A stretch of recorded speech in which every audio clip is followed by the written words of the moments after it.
A couple years ago, Altima passed the torch to Rogue as Nissan's most important vehicle, and they haven't looked back. In addition to giving the regular Rogue nearly continuous updates, last year they introduced this smaller Rogue, the Rogue Sport.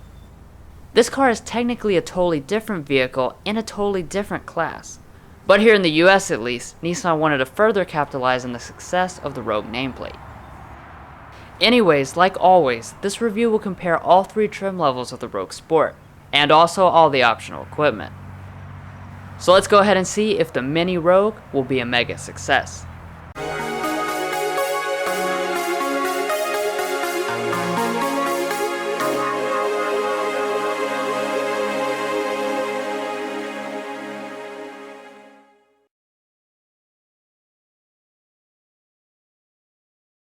We would like to extend a special thanks to Gates Nissan in Richmond, Kentucky for providing us with today's vehicle. If you want to find out more information about their dealership and massive inventory of new Nissans, then check the video description for both their physical and web addresses.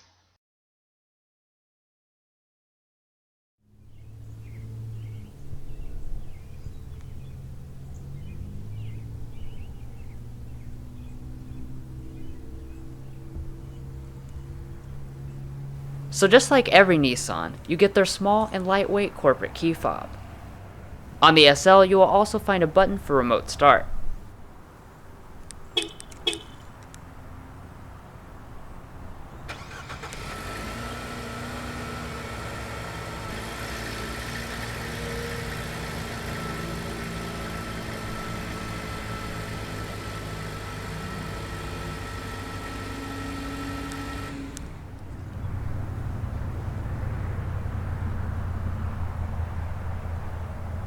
Intelligent entry comes on all but the base model.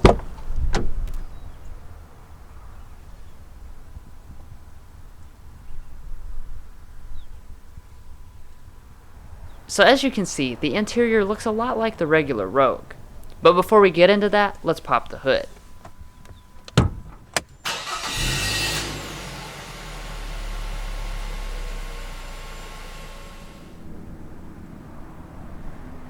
Under the hood, the Rogue Sport does not share an engine with the regular Rogue. Since it is smaller, it gets a smaller power plant, a 2-liter naturally aspirated 4-cylinder. It makes 141 horsepower and 147 pound-feet of torque, which is right in line with other subcompact rivals. Power is routed through a continuously variable transmission, and unlike several rivals, it can be had with optional all-wheel drive on every single trim level. Of course, fuel economy is also very important in this class, and the Rogue Sport does fairly well in this regard. It is rated at 25 city, 32 highway, 28 combined with front-wheel drive, and 24 city, 30 highway, 27 combined with all-wheel drive. Those numbers do fall behind the Honda HR-V, Toyota CHR, and interestingly, even the full-size Rogue.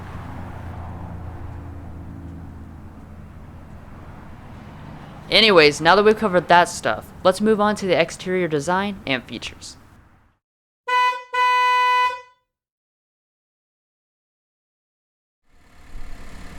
Obviously the Sport has a lot of influence from the Rogue, but it's also a good deal sleeker.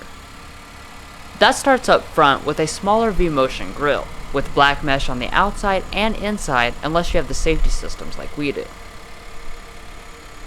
Turning to the headlights, we have the optional full LED lights, though all trims come standard with halogens and LED daytime running lights. On the SL, you'll also find fog lamps.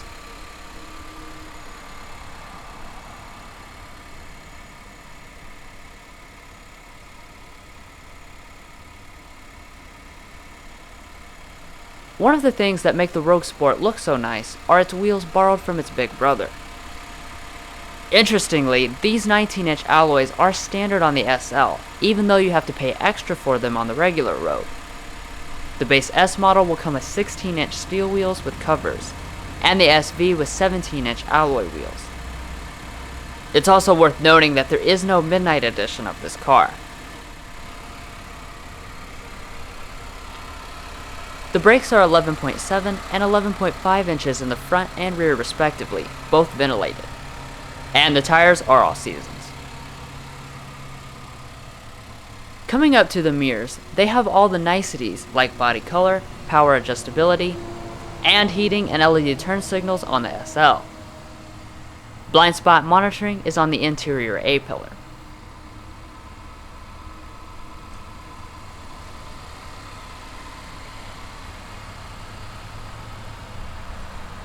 When looking at the Rogue Sport from the side, the family resemblance starts to decrease. Not only is it about a foot shorter than the regular Rogue, but it also has a more athletic appearance thanks to more character lines running down the side. Moving on to safety, most of the active safety technologies from the big Rogue are available here, but not as standard equipment. Only the top-end SL with the premium package get automatic emergency braking, lane departure intervention, intelligent cruise control, and automatic high beam headlights. Most of the rivals, besides the Toyota CHR, also reserve these features for only the upper trim levels if they're offered at all.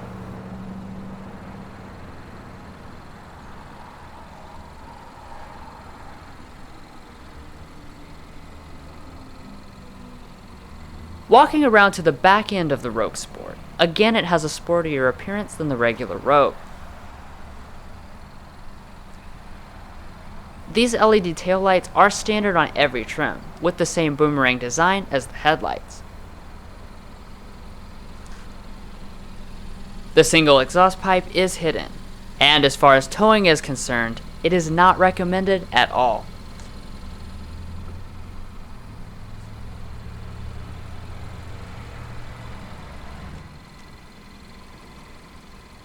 The Sport's fuel capacity is 14.5 gallons.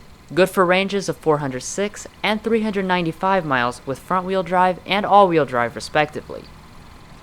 Of course, it uses regular unleaded fuel.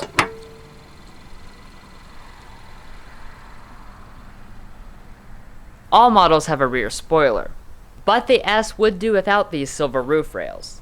Crossbars can additionally be added as a factory accessory. Well, that pretty much covers everything on the outside. So now let's move on to the interior.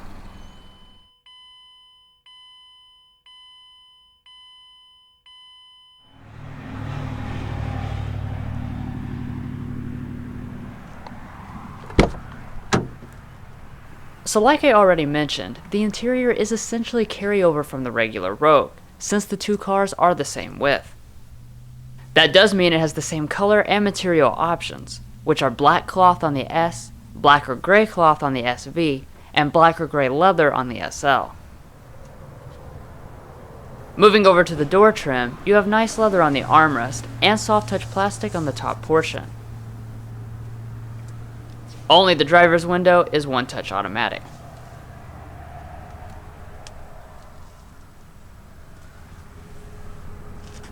SV and SL Sports get this 8-way powered driver's seat with 2-way lumbar.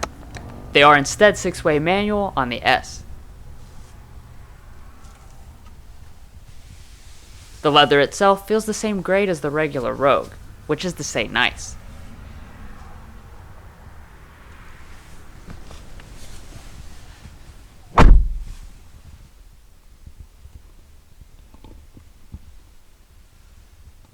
So the first thing that strikes me about the cabin is just how big it feels, since some cars in this class are nearly claustrophobic.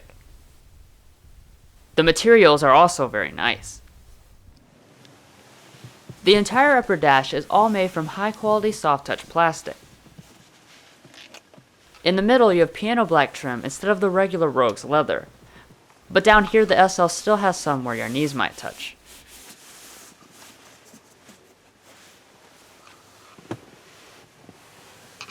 On SV and up, press the button to start. Once you do, this 7-inch display will fire up on the SL, or a 5-inch one on the other two trims.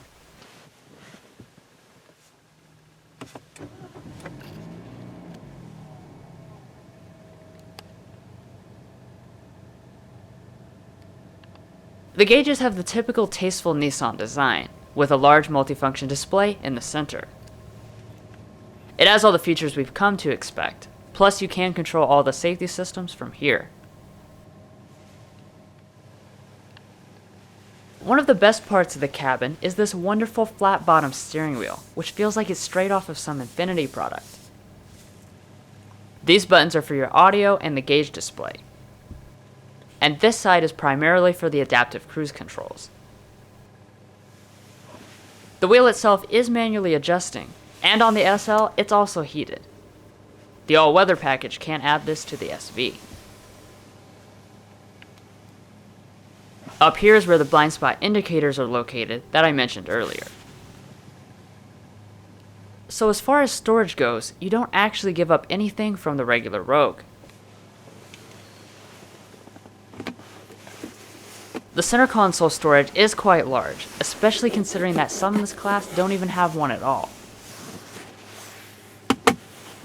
In front of that, there is a little place for your phone and cup holders. And then in the very front, there is a huge blank spot. You also have USB, aux, and 12-volt outlets. The shifter also has a nice design to it.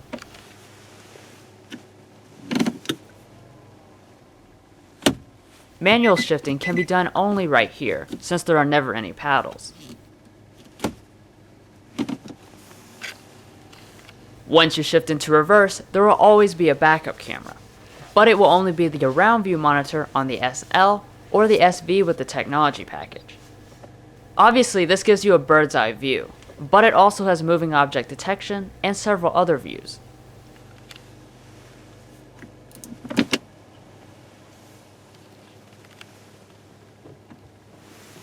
Moving on from that, the SL also includes these two-stage heated seats, and this is once again optional on the SV. As far as the actual climate controls are concerned, it is dual zone automatic on the SV and SL. All the buttons are big and well labeled, and as always, I appreciate that the buttons are located in one convenient spot.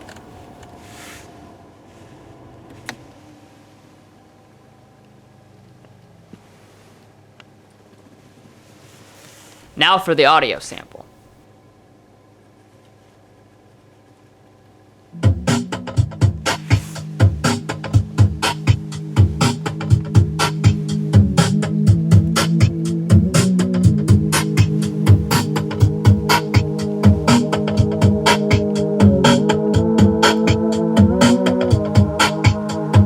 This sounds impressively good for a basic 6-speaker setup.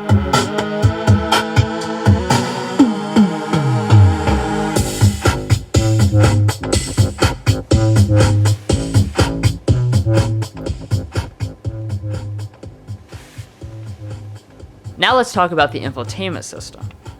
So unlike the regular Rogue, which got the updated NissanConnect system, the Rogue Sport had to stick out with the really old-fashioned version.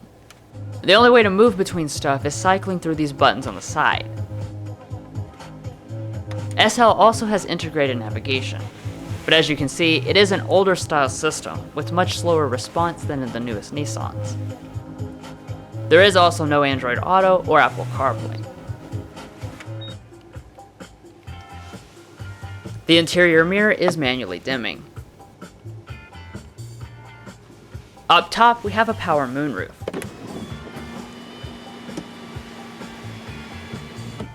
It's not panoramic like in the regular Rogue, but it does still have a wind buffer.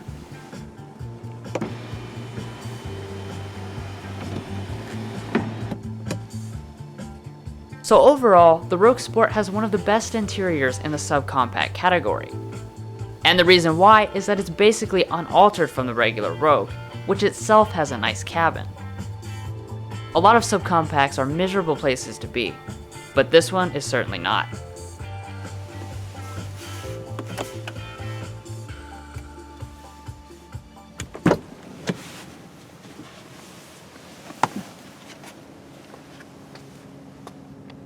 Now let's check out the rest of the interior.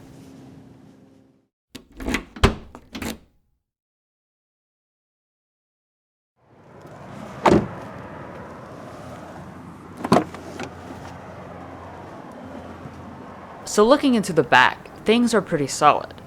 At 33.4 inches of legroom and 38.5 inches of headroom, you don't lose too much space compared to the regular Rogue. Compared to rivals, it is also on the larger side of things. The door trim is about the same as in the front, with leather on the armrest, but hard-touch plastic on the top.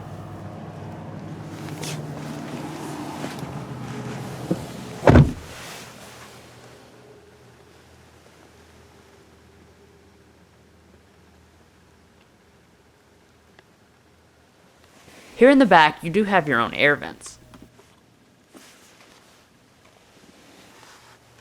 As far as what the legroom looks like sitting behind myself, as you can see, it's more than adequate.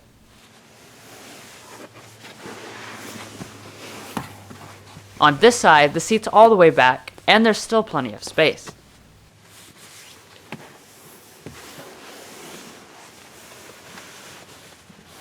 In the center, you do have an armrest and cup holders.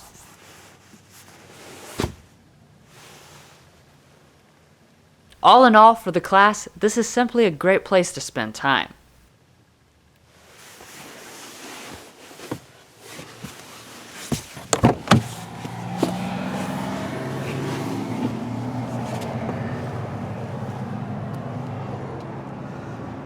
You can fold the seats, and it's as easy as grabbing this button.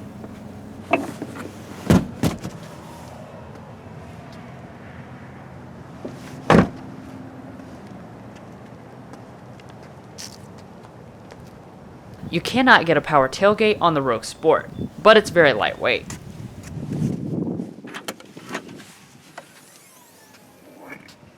Looking inside, you'll find 22.9 cubic feet of space on the S and 20 on the other two trims.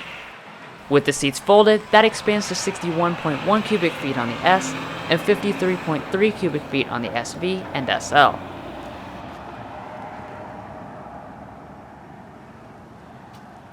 The Sport does also come with the special dividing cargo area like in the regular Rogue.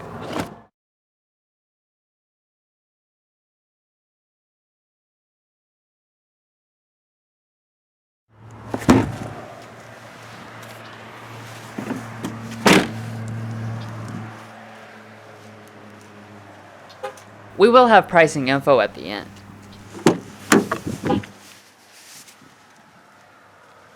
The passenger seat is always manual.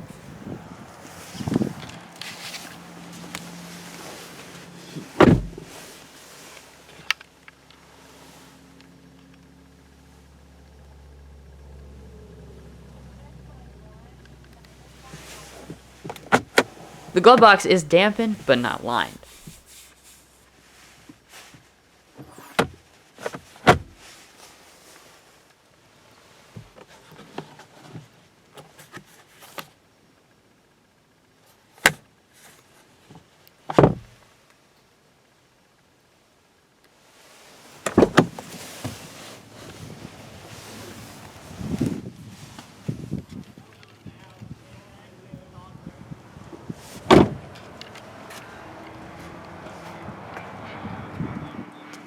Well guys, we hope you enjoyed one of the first in-depth reviews of the 2018 Nissan Rogue Sport. Stay tuned for a quick look at the pricing, and don't forget to hit those like and subscribe buttons below. See you next time as we sample more of the latest automotive delicacies.